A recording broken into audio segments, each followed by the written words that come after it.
you guys want a treat? You want a treat? Yes. Is that yummy? Was that good? Was that good? Yes, yes.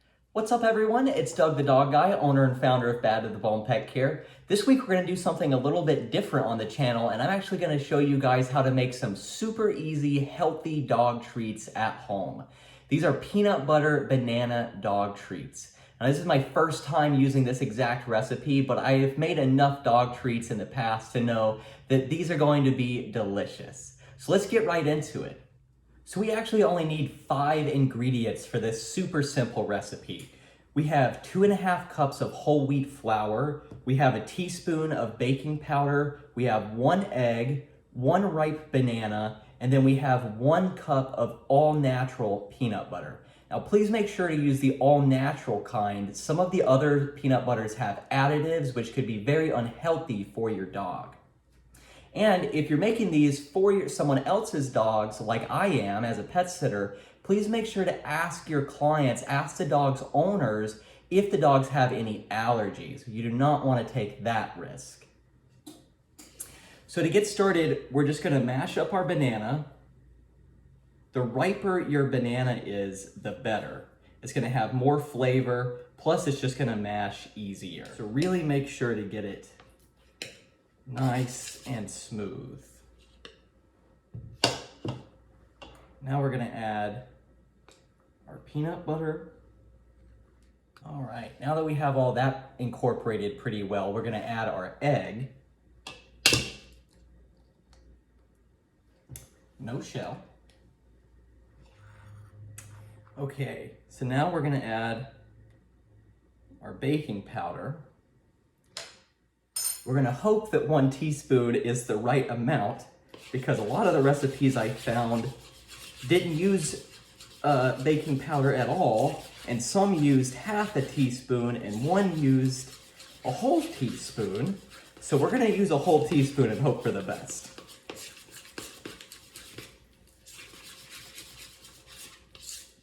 Okay, so now that all this is looking pretty good, we're going to start adding our flour a little bit at a time. I don't want to add it all at once or it's going to be too hard to stir. And you know what? I actually just realized that I am supposed to add water to this also. So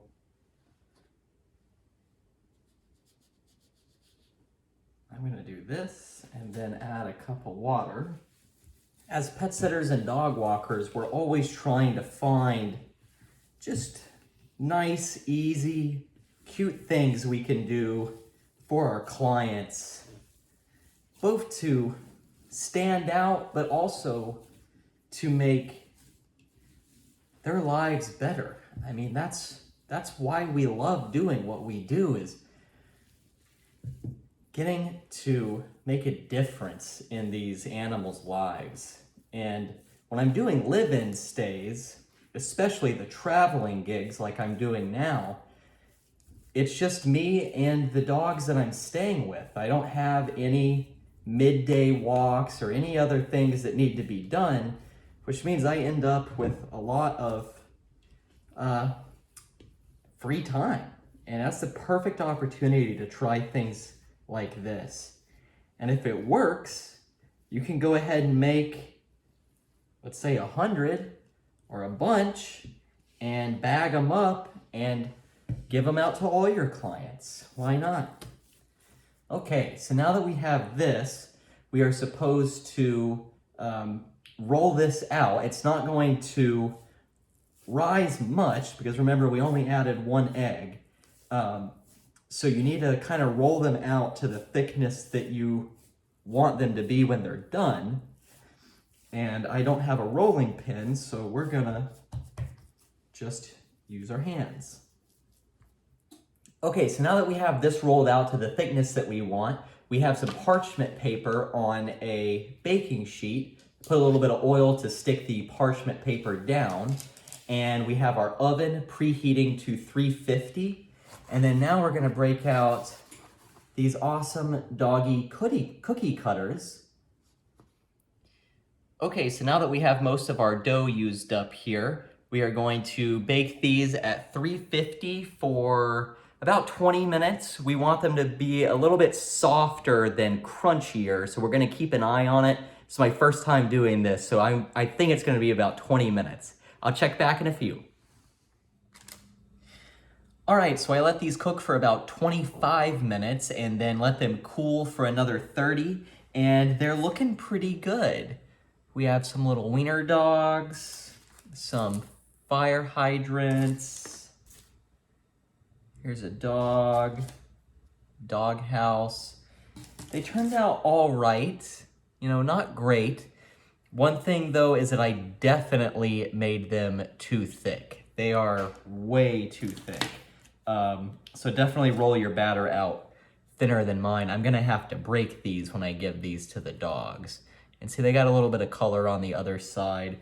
They're not super crunchy, but let's see. Yeah, that's nice. That's nice. It's moist, but cooked through. Of course, it doesn't actually matter what the treats look like or how thick they are, any of that. The only thing that actually matters is that the dogs like them. And Jack is right here waiting patiently. Do you guys want a treat? You want a treat? Yes. Is that yummy? Was that good? Was that good? Yes, yes. All right, so our first attempt at homemade dog treats was a success.